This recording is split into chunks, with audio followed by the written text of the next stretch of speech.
Neuro, Pulmo and Center for Surgical Excellence, Sai Deepa Multi-Speciality Hospital, Chandanagar, Hyderabad. Hi, hello, welcome to Cinema Screen. వెండి తెరపై మాయ చేసిన Vijay Devarakonda and Rashmika ఇప్పుడు నిజ జీవితంలోనూ ఒకటయ్యారు. కోట్లాది మంది అభిమానుల నిరీక్షణకు తెరదించుతూ సరికొత్త ప్రయాణాన్ని మొదలుపెట్టిన ఈ జంట నేరుగా దేశ రాజధానిలోనే సందడి చేస్తోంది. ప్రధాని మోదీ నుంచి అమిత్ షా వరకు అందరినీ ఆహ్వానించిన ఈ జంట హంగామా ఇప్పుడు నేషనల్ లెవెల్లో హాట్ టాపిక్ అయింది. నిన్న కేవలం కొద్ది మంది బంధుమిత్రుల సమక్షంలో చాలా ప్రైవేటుగా వీరి పెళ్లి జరిగింది. అయితే ఇక్కడ విశేషం ఏంటో తెలుసా?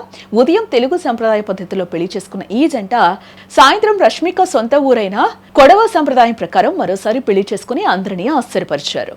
పెళ్లి ముగిసిన వెంటనే ఈ కొత్త జంట శుక్రవారం ఢిల్లీలో ల్యాండ్ అయ్యారు. నేరుగా దేశ ప్రధానమంత్రి నరేంద్ర మోదీని కలిశారు. పెళ్లి తర్వాత మొదటిసారిగా బయట కనిపించిన ఈ జంటను చూసి ఫ్యాన్స్ ఖుషి అవుతున్నారు.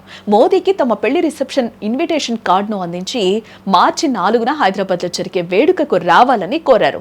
విజయ్ దేవరకొండ మోదీతో మాట్లాడుతున్న ఫోటోలు ఇప్పుడు నెట్టింట రచ్చ చేస్తున్నాయని చెప్పుకోవచ్చు.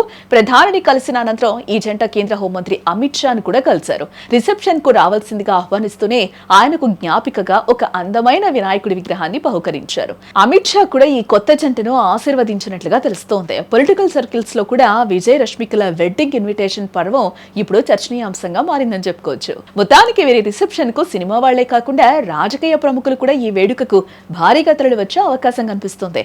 మార్చి 4వ తేదీన హైదరాబాద్ లో జరగనున్న రిసెప్షన్ కోసం భారీ ఏర్పాట్లే జరుగుతున్నాయి.